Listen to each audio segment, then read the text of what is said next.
Hello friends मैं आज आपको विलियम शेक्सपियर की द टेमिंग ऑफ श्रू नरेट करने वाली हूँ।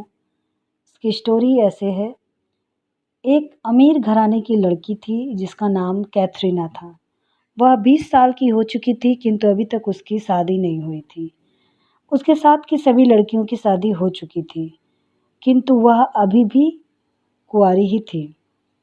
ना जाने क्यों कोई भी लड़का उससे शादी करने को राजी ही नहीं होता था। यह बात भी नहीं कि वह सुंदर नहीं थी, वह बहुत सुंदर थी। हिरनी के समान काली आँखें थी उसकी और गोल सा चाँद सा चेहरा था, माथे पर लटकती हुई घुंघराले बाल थे। उसको देखकर कोई भी नहीं कह सकता है कि यह कुरूप है। वह एक खूबसूरत लड़की थी, फिर भी कोई भी उससे विवाह करने को तैयार नहीं था। इसकी एक खास वजह थी। कैथरीना के रूप सौंदर्य की आड़ में छिपी उसकी कर्कश वाणी। वह जितनी सुंदर थी उसकी वाणी उतनी ही कर्कश थी, मानो गुलाब की पंखुड़ियों में कोई विषधर सांप बैठा हो। उसके इस दोष के कारण उसका रूप सौंदर्य तथा उसके पिता की अतुल संपत्ति सब फीके पड़ जाते थे। उसकी जिह्वा छुरी की धार से भी तीखी और करेले से भी अधिक कड़वी थी। मोहल्ले की लड़कियां अक्सर कहा करती थी कि इसके ऊपर कोई देवता का प्रकोप है। उसकी सहेलियों का मानना था कि उसे अपने रूप पर बड़ा घमंड है, इसलिए लड़के उसके पास आने से कतराते थे। वृद्ध पीठ पीछे बड़बड़ाते थे तथा मोहल्ले वाले उसके मुंह लगने का साहस नहीं करते थे। कैथरीना का पिता बेपतिस्ता यह सब देखता तो उसके अपने मस्तक पर हाथ मारकर रह जाता। लोग उसकी हालत पर तरस खाते थे, लेकिन उसकी कोई मदद नहीं कर पाता था। कैथरीना वास्तव में कैथरीना से सभी भयभीत थे। अगर वह अविवाहित रह गई तो बेपतिस्ता को इसकी रत्ती भर चिंता नहीं थी। उसे चिंता थी तो अपनी छोटी लड़कियों के हाथ पीले करने की। बड़ी बहन के अविवाहित रहते भला छोटी बहनों से विवाह करने को कौन तैयार होगा। यही सोच सोच कर बेपतिस्ता अपने दुर्भाग्य को कोसता रहता था। वह नित्य सवेरे जागता तो ईश्वर से प्रार्थना करता, हे भगवान, या तो तू मुझे संतान देता ही नहीं, अगर दी थी तो उसकी वाणी में मिठास भर देता। तेरे घर में किसी चीज़ की कमी नहीं है। तू कोई ऐसा चमत्कार दिखा कि कैथरीना की वाणी में रस सरीखी मिठास आ जाए तथा मैं किसी भद्र युवक के साथ इसका विवाह कर दूं। ईश्वर तक बेपतिस्ता की यह प्रार्थना पहुंची अथवा नहीं, मगर एक चमत्कारिक घटना अवश्य घटी। एक दिन एक मनचला युवक बेपतिस्ता के पास पहुंचा और बोला, मैं आपकी लड़की से विवाह करना चाहता हूँ और जानना चाहता हूँ कि दहेज में आप मुझे कितना धन देंगी। अपने पहले सवाल में ही इतनी स्पष्ट बात सुनकर बेपतिस्ता को कुछ भ्रम हुआ कि कहीं यह नवयुवक भूलवश तो उसके घर नहीं आ गया, क्योंकि उसे यकीन नहीं हो रहा था कि कोई नवयुवक उसकी लड़की से विवाह करने को भी राजी हो सकता है। इसलिए बात तो साफ करने की दृष्टि से उसने पूछा नवयुवक से कि तुम कौन हो, कहाँ से आए हो और क्या पहले से मेरी लड़की के विषय में कुछ जानकारी रखते हो। उस नवयुवक ने बड़ी तत्परता से सिर हिलाकर कहा, जी हाँ, मैं उसके विषय में बहुत अच्छी तरह जानता हूँ। उसका नाम कैथरीना है और मैं उन्हें अपने दिल की मलिका बनाना चाहता हूँ। उनके रूप और सौंदर्य के चर्चे बहुतों के मुंह से सुने हैं मैंने। उनके इसी गुण से प्रभावित होकर मैं सैकड़ों मील दूर चलकर आया हूँ। बेपतिस्ता को अब भी शक था कि यह नवयुवक भूलवश ऐसी बातें कर रहा है। उसने एक बार फिर से उस नवयुवक का सिर से पांव तक निरीक्षण किया और पूछा, बेटा, तुम्हारा क्या नाम है। उस नवयुवक ने एक ही सांस में कह डाला, ओह, मैं तो अपना परिचय देना ही भूल गया। माफ़ कीजिए, मेरा नाम पेट्रूसियो है और मैं अपने पिता का इकलौता पुत्र हूँ। उनकी संपत्ति का मैं ही उत्तराधिकारी हूँ तथा चाहता हूँ कि किसी सभ्य और सुशील लड़की को अपनी जीवन संगनी बनाऊँ। इसी मंतव्य से मैं आपके यहाँ उपस्थित हुआ हूँ। अगर आप मुझे अपनी पुत्री के योग समझे तो मैं स्वयं को बड़ा भाग्यशाली समझूंगा। बेपतिस्ता ने कहा, पेट्रूसियो, मैं कैथरीना को बुलाकर उससे तुम्हारा परिचय करवा देता हूँ। तुम स्वयं उससे बात कर लो और फिर मुझे बताओ कि विवाह के बारे में तुम दोनों की क्या राय है। अगर तुम दोनों एक दूसरे से संतुष्ट हो सको तो मेरे लिए इससे बढ़कर खुशी की और क्या बात हो सकती है। जैसे कोई सफल शिकारी शिकार करने से पूरे दिल ही दिल में यह ठान लेता है कि वह शिकार पर कब वार करेगा तथा कैसे अपना बचाव करेगा। उसी तरह पेट्रूसियो ने भी कैथरीना के आने से पहले ही मन में सोच लिया था कि वह उसे कैसे स्वागत करेगा, अब कब कौन सी बात कहेगा और कब कौन सा प्रश्न पूछेगा। कैथरीना के कक्ष में प्रवेश करते ही वह इस तरह हड़बड़ा कर उठ खड़ा हुआ जैसे कोई भक्त अपने समक्ष किसी देवी प्रतिमा को खड़े देखकर खड़ा हो जाता है। वह बड़ी विनम्रता से बोला, आओ मेरे मन के मीत, मैं कब से तुम्हारी राह में अपनी पलकें बिछाए बैठा हूँ। कैथरीना ने शेरनी की मानिंद गरज कर कहा, बंद करो अपनी बकवास और मुझे बताओ कि तुमने मुझे यहाँ किस लिए बुलाया है। पेट्रूसियो ने ऐसा दिखावा किया जैसे वह मीठे शरबत के घूंट भर रहा हो। उसने आनंद विभोर होते हुए कहा, सुभासिनी, तुम्हारी मधुर वाणी को सुनकर मुझे संसार से ईर्ष्या होने लगी है। मैं चाहता हूँ कि तुम्हारे एक एक शब्द को अपने कानों में समा लूं। रानी, जरा धीरे बोलो, कहीं तुम्हारे कोमल होठ में दर्द न होने लगे। यह सुनकर कैथरीना ने गुस्से से माथे पर त्योरियां चढ़ा ली और घूर कर उस नवयुवक की तरफ देखने लगी। पेट्रोसियो ने उसकी इस अदा पर मरते हुए कहा, अपने रूप तथा सौंदर्य पर इतना नाज, शायद तभी तुम्हारे रूप सौंदर्य की लोग तारीफ करते हैं। मानो खुशामद की सीमा पार हो चुकी थी। इन अंतिम शब्दों को सुनते ही कैथरीना खिलखिलाकर हंस पड़ी। यह उसकी पहली हार थी। दूर खड़े बेपतिस्ता ने भी अनुभव किया कि पहली बार उसकी बेटी किसी युवक के सामने मुस्कुराई है तथा उससे घुल मिलकर बातें कर रही है। यह देखकर उसकी प्रसन्नता का ठिकाना ही नहीं रहा। कहीं यह दृश्य उसने स्वप्न में तो नहीं देखा। यह सोचकर उसने उसी समय बाजे और शहनाइयों के बीच पेट्रूसियो तथा कैथरीना के विवाह की घोषणा करवा दी। यह पेट्रूसियो की मानो पहली जीत थी। यह सब यूं ही अचानक नहीं हो गया था। इसके लिए पेट्रूसियो को कड़ी मेहनत करनी पड़ी थी।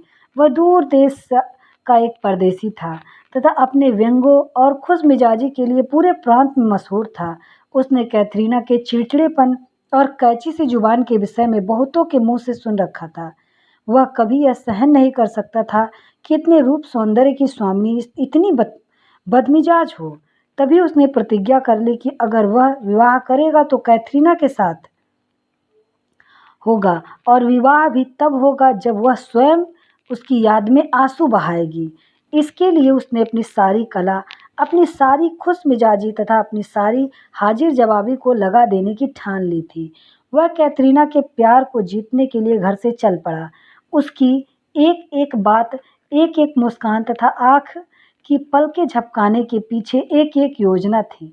उसी के परिणाम स्वरूप वह आज कैथरीना के मन में अपनी जीत का बिगुल फूंकने में कामयाब हो सका था और बेपतिस्ता के सूने घर आंगन में विवाह की शहनाइयाँ बज सकी थी। यह उसकी योजना का पहला खंड था।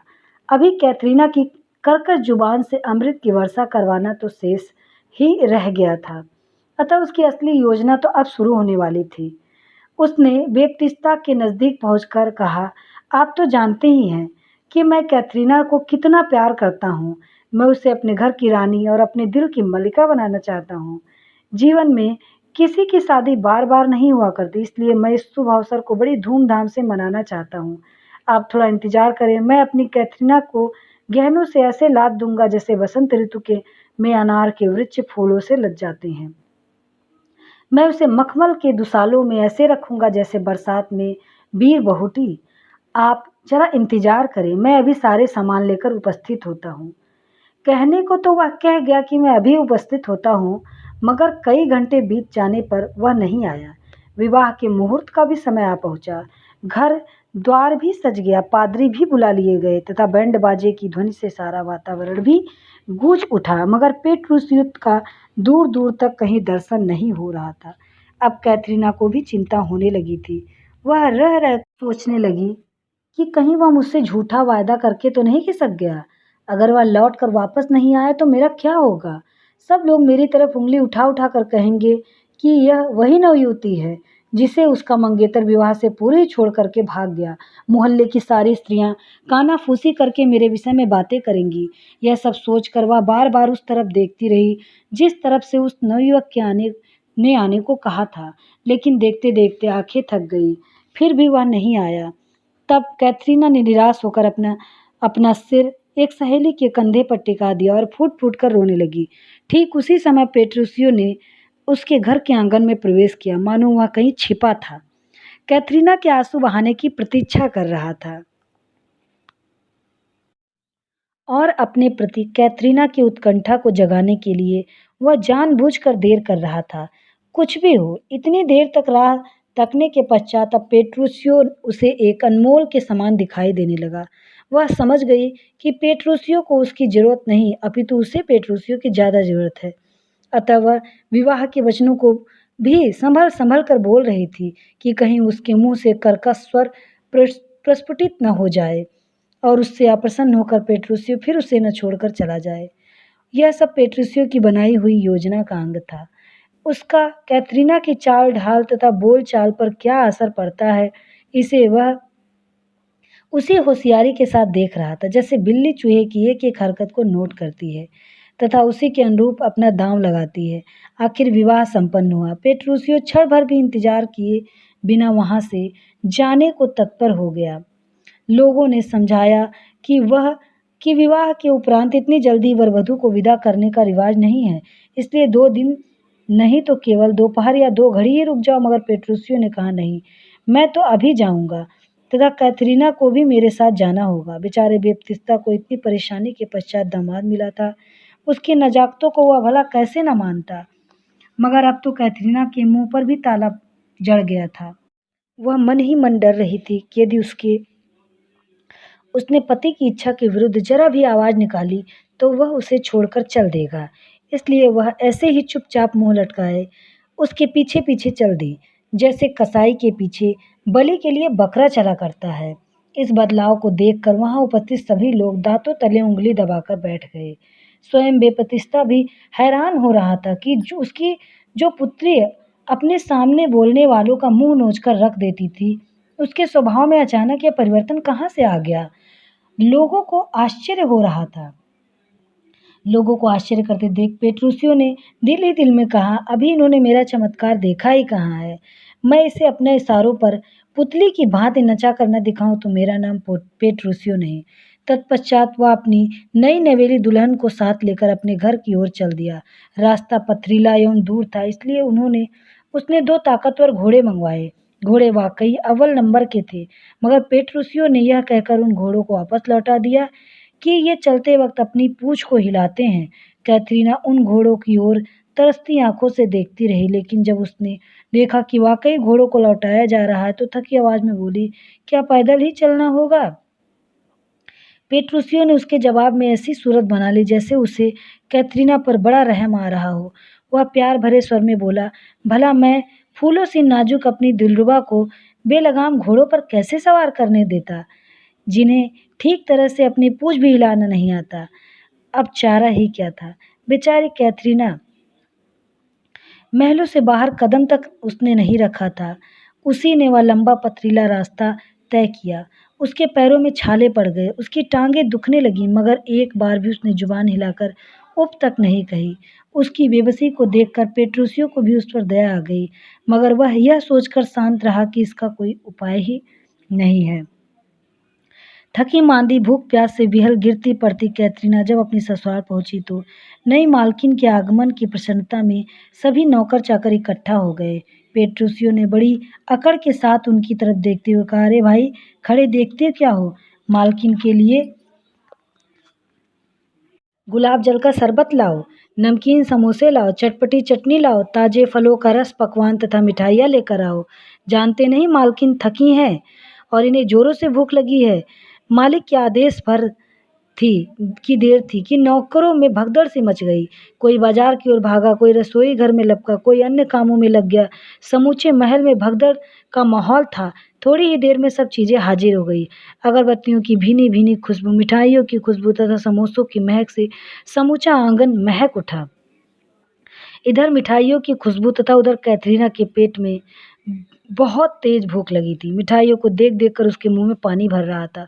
वह सोच रही थी कि अभी पेट्रूसियो की आंखों का इशारा होगा तथा ये व्यंजन मेरे सामने परोस दिए जाएंगे।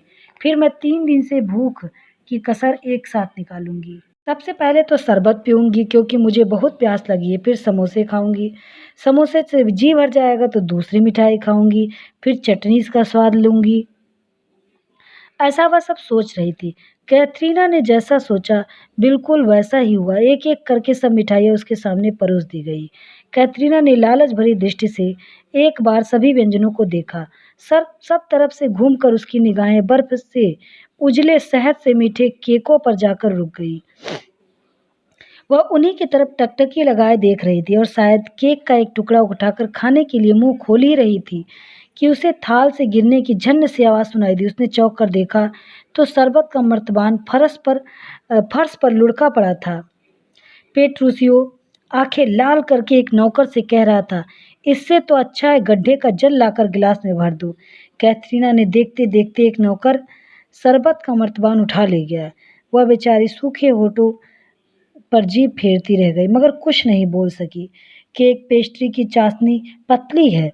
केक पेस्ट्री में चांदी के वर्क नहीं लगाए गए, मिठाई के टुकड़े ऐसे नहीं काटे गए, चटनी का रंग हरा क्यों नहीं है, पकवान कच्चे रह गए। बाद में सभी व्यंजनों में कुछ न कुछ कमी निकाल कर कैथरीना के देखते देखते प्लेटें कुत्तों के समझ फेंकवा दी गई। उसकी महक ने कैथरीना की भूख को और भी भड़का दिया था।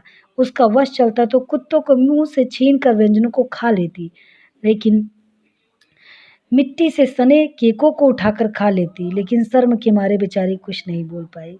रात्रि को जब सोने का वक्त हुआ तो पेट्रूसियो ने यह कहकर चादर फेंकवा दी कि इसमें नील कम मात्रा में लगा है तथा चारपाई यह कहकर हटवा दी कि यह चू चू करती। बेचारी कैथरीना ने सारी रात जमीन पर बैठ कर ऊँघते हुए बिताई। उसे ना तो खाने को मिला, ना पीने को और ना ही सोने को। इसके विपरीत पेट्रूसियो का एहसान और लद गया। वह हर बात में दोष निकालकर उसे अपने नौकरों को डांटता कि क्या फूलों से नाजुक तुम्हारी मालकिन ऐसे घटिया व्यंजन खा सकती हैं? उनके पेट में पीड़ा होने लगेगी, उनका गला खराब हो जाएगा, ले जाओ इसे सब और शाही व्यंजन तैयार करो। नौकर बढ़िया से बढ़िया व्यंजन बनाकर लाते, लेकिन पेट्रूसियो को कोई ना कोई चीज़ उसमें कमी निकाल देता था। इसी प्रकार करते करते 3 दिन बीत गए। कैथरीना मन ही मन सोचती रही कि मेरे पिता के घर में इतनी जूठन बसती थी कि भिखारियों की झोलियां भर जाती थी, मगर यहाँ एक घुट पानी और एक ग्रास के लिए भी मुझे तरसना पड़ रहा है। भूख और प्यास से पीड़ित कैथरीना की अकड़ बहुत ढीली हो गई। चौथे दिन पेट्रूसियो ने अपने नौकरों को एकांत में बुलाकर समझाया, आज तो तुम दाल बनाओ, उसमें नमक बिल्कुल नहीं डालना। आज जो भी सब्जी पकाओ उसे जानबूझकर कच्ची छोड़ देना। आज जो भी रोटियां बनाओ उसे जानबूझकर जलाकर सेकना। चौथे दिन जब भोजन परोसा गया तो पेट्रूसियो ने नौकरों की तारीफ करते हुए नहीं अघाया। वह जिस वस्तु को हाथ लगाता उसी की तारीफ के पुल बांधने शुरू कर देता। वाह वाह, कितना स्वादिष्ट साग बना है, जी चाहता हूँ उंगलियां भी चाट कर खा जाऊं। दाल में नमक मिर्च इतना बेहतरीन है, बहुत अच्छा है। चपाती को तो जैसे बिल्कुल आग पर ही नहीं पकी है, मानो चांद की भांति सफ़ेद सफ़ेद है। इस प्रकार उसने बहुत तारीफ की। यह कहकर वह एक-एक चीज़ बड़े आदर भाव से कैथरीना के समक्ष रखता जाता। ऐसी बातें करता मानो ऐसी सौगात उसने संसार में आज तक नहीं देखी। नाज नखरे दिखाने वाली कैथरीना के लिए ये चीज़ किसी सौगात से कम नहीं थी। जब पेट्रूसियो ने साग तथा भाजी का वह थाल उसकी ओर बढ़ाया तो कैथरीना ने उसे भगवान का प्रसाद समझकर ले लिया। यद्यपि वह जानती थी कि रोटियां जली हुई है, यह भी जानती थी कि सब्जी भी कच्ची है, फिर भी उसने सौभाग्य समझकर उन्हें ले लिया, क्योंकि वह किसी भी वस्तु में तनिक भी कमी निकालती तो पेट्रूसियो उसे कुत्तों को दे देता। जो कैथरीना अपने पिता के घर में अच्छी भली चीज़ों में दोष निकालकर हजारों नखरे दिखाती थी, वही अब 100-100 दोषों से परिपूर्ण व्यंजनों को सौगात समझकर शौक से खा रही है। अब वह पेट्रूसियो की हाँ में जरा भी नहीं न करती, क्योंकि उसे मालूम था कि नहीं कहने का मतलब भूखों मरना, प्यासे तरसना, बिना सोए करवटें बदलते रात काटना। अब तो वह उसके संकेतों पर नाचने वाली पुतली मात्र बनकर रह गई थी। एक दिन कैथरीना के घर से निमंत्रण आया कि उसकी छोटी बहनों का विवाह था। पेट्रूसियो ने झटपट यह निमंत्रण स्वीकार कर लिया तथा कैथरीना को भी तैयार होने को कहा। पेट्रूसियो को अब भी शक था कहीं माँ बाप के घर जाकर फिर से न बिगड़ जाए। यह सोचकर उसने कैथरीना को बढ़िया बढ़िया गहने बेशकीमती सूट सिलवाने का आदेश दिया। जब कपड़े सिलकर लाया तो उसने कैथरीना की आंखें प्रसन्नता से चमकने लगी। लेकिन पेट्रूसियो को एक भी सिला वस्त्र मन न भाया। वह हर वस्त्र में दोष निकालकर कहने लगा, ब्लाउज का रंग बहुत तीखा है, इससे तो कैथरीना की सुंदरता छिप जाएगी। स्कर्ट का रंग भी हल्का है, यह कैटरीना के सुंदर मुख के सामने ऐसा प्रतीत होता जैसे सोने में तांबा मिलावट कर दिया गया हो। इस प्रकार हर एक वस्तु में कुछ न कुछ दोष निकालकर पेट्रूसियो ने उसे कूड़ेदान में फेंकवा दिया। बेचारी कैटरीना भयभीत थी कि कहीं वह हीरे जवाहरात जड़ाऊ जेवर भी कूड़ेदान में न फेंकवा दे। यह सोचकर वह गहनों से लिपट गई। पेट्रूसियो की भी ऐसी ही इच्छा थी। अब उसने पूरे यकीन हो गया कि उसके कहने से कभी बाहर नहीं आएगी। तब उसने ससुराल की तरफ प्रस्थान किया। वहाँ कैटरीना की छोटी बहनों की शादियाँ बड़ी धूमधाम से संपन्न हुई। वे दोनों भी बड़े ठाठ से वहाँ अतिथि बनकर रहे। एक दिन जब दोनों दूल्हे पेट्रूसियो के साथ बैठे हुए थे तो अपनी अपनी पत्नियों की बातें चल पड़ी। नए दूल्हों में से एक ने बड़े घमंड से कहा, मेरी पत्नी तो बहुत आज्ञाकारिणी है, अगर मैं कह दूं तो वह आग में भी कूदने को तत्पर हो जाए। दूसरे दूल्हे ने कहा, अरे भाई, तुम्हारी पत्नी तो सिर्फ आज्ञाकारिणी है, मेरी पत्नी तो बिल्कुल सती सावित्री है। मैं एक संकेत भर कह दूं तो अपने प्राण देने को तैयार हो जाएगी। उसकी बातें सुनकर पेट्रूसियो से नहीं रहा गया। वह बोला, भाई, मेरी पत्नी कैटरीना तो तीखी आदत वाली स्त्री है। नए दूल्हे पेट्रूसियो के चिढ़ाने के उद्देश्य से कहा दोनों दूल्हों ने पेट्रूसियो को चिढ़ाने के उद्देश्य से कहा, तो चलो आज की इस बात की आजमाइश हो जाए, किसकी पत्नी सबसे ज़्यादा आज्ञाकारिणी सिद्ध होती है, उसी की जीत समझो। एक नए दूल्हे ने कहा, 1000 रुपए की शर्त लगाते हैं। शर्त लग गई। तीनों ने अपनी अपनी पत्नियों को उसी समय वहां उपस्थित होने को बुलाया। पहले दूल्हे की पत्नी सिर में बहाना बनाकर नहीं आई। दूसरे दूल्हे की पत्नी कहलवा भेजी, अभी मैं नहा कर आती हूँ। बिखरे बालों से बड़ों के समक्ष कैसे उपस्थित हूँ। लेकिन जब पेट्रूसियो का संदेश कैटरीना को मिला तो वह नंगे पांव ही दौड़ी चली आई। भला अब भी ना आती तो पेट्रूसियो की सारी मेहनत ही निष्फल हो जाती। इस तरह पेट्रूसियो 1000 रुपए की शर्त जीत गया। कैटरीना के स्वभाव में जमीन आसमान का यह फर्क देखकर उसके मायके वालों को भी बहुत खुशी मिली और सब हैरान हो गए कि ऐसा कैसे हो गया, किस प्रकार से कैटरीना के स्वभाव में इतना बड़ा परिवर्तन आया। तो इस प्रकार से स्टोरी समाप्त हुई। Thank you for watching this video.